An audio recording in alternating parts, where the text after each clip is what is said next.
tej ulici se začel jugoslovanski BMX.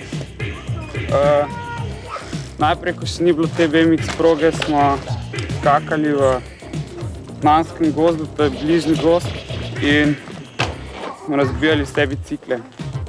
Potem pa nas je pri tem videl Lojze Fadiga, sosed, ki je dal idejo o prvi progi.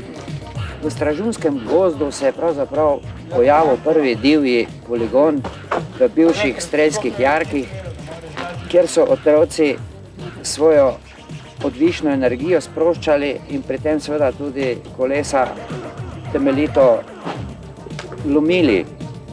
Ker se pač bavim za kolesarstvom že mnogo let, sem bil tisti in ker sem popravljal in popravljam še specialke, sem seveda postal zanimiv tudi za popravilo teh polomljenih BMX koles, in ko smo potem ta kolesa spravljali nekako v red, mi je prišlo na pamet, da bi bilo prav, da bi pri nas organizirali pri Braniku BMX klub oziroma BMX sekcijo, ker bi organizirano te fante vadili in ker bi potem pozneje tudi začeli prirejati tekmovanja. Spomladi leta 86 me je na delovnem mestu obiskal tovariš Lojze Fadiga, eden največjih kolesarskih entuzijastov pri nas v Mariboru, v Sloveniji in lahko rečem v vsej naši domovini. Povedal mi je svoje želje, da bi bilo krasno ustvariti BMX kolesarsko stezo, poligon, odnosno BMX center, ki ga danes imenujem. Seveda ob človeku, ki je bil ob meni, ni bilo potrebno dolgo razmišljati in kaj hitro sem se odločil, da pomagam, soustvarjalno pomagam organizirati in seveda zgraditi to danes zgrajeno progo.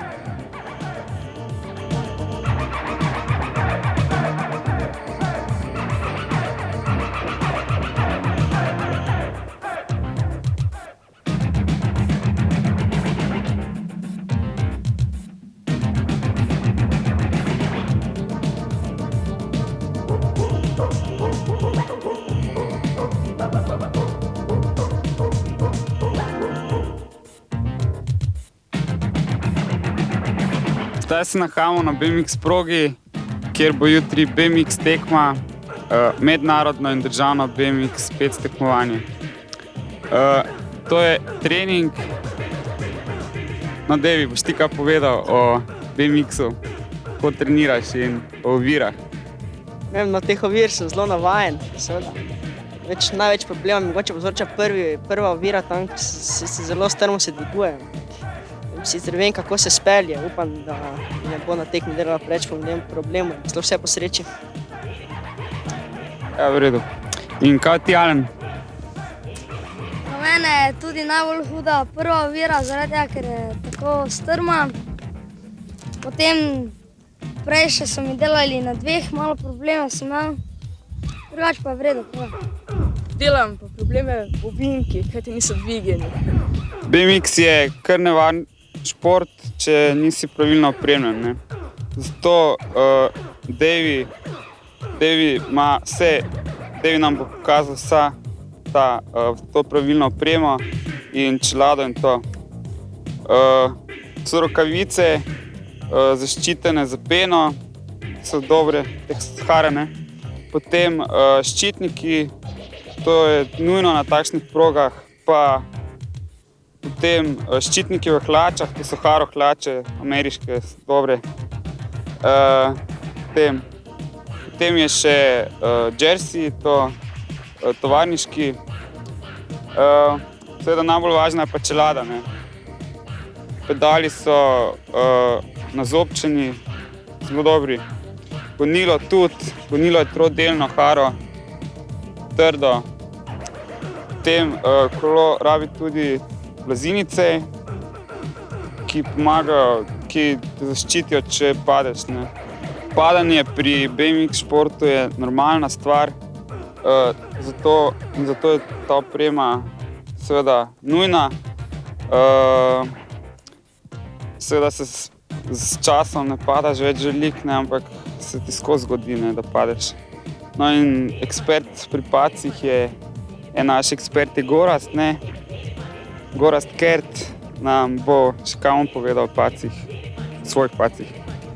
Pri padcu nikoli ne veš, kdaj te čaka, tako da je najboljše, da vedno nosiš zaščitno opremo. Pri padanju lahko padec hud, se ti pa kaj ne pozna. Pri tem tudi nastrada kolo, lahko pa tudi sam.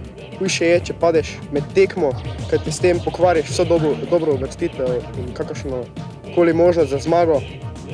Tako na vsaki dirki je najpomembnejše, da nosiš zaščitno opremo, še boljše pa na treningih. Saj na treningih se eksperimentira in pripravlja za dirko.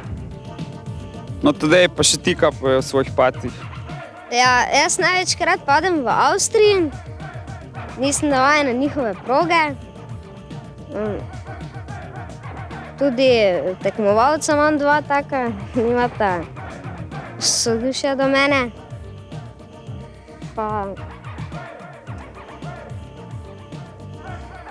Imam že tudi dosti poškodb, imel sem dvakrat nalomljeno roko, imel sem prst zlomljen. Opiši en padec, no. Padel sem enkrat, veter je pihal močno proti meni. Jaz sem pač probal prek dveh skočiti, sem šel, pa sem spustil balanco z rokami na tla. Aha, in ti je bilo kaj? Ja, imel sem nalomljeno roko. Alen je en naših najuspešnejših tekmovalcev v tujini in pri nas nam bo povedal par svojih zmag. Moja največja dirka je bila v Nemčiji, v mestu Karlsruhe. Tam je bilo 1000 tekmovalcev iz 15 držav. Bil sem edini Jugoslavan, ki sem prišel v finale, ampak v finalu nisem imel veliko sreče, padel sem in sem vseeno bil na koncu 8. Potem tudi svetovno prvenstvo je še bilo v Italiji, v mestu Praco, ker je bilo okrog 700 tekmovalcev. Bilo je iz 7 držav in tam sem tudi zmagal.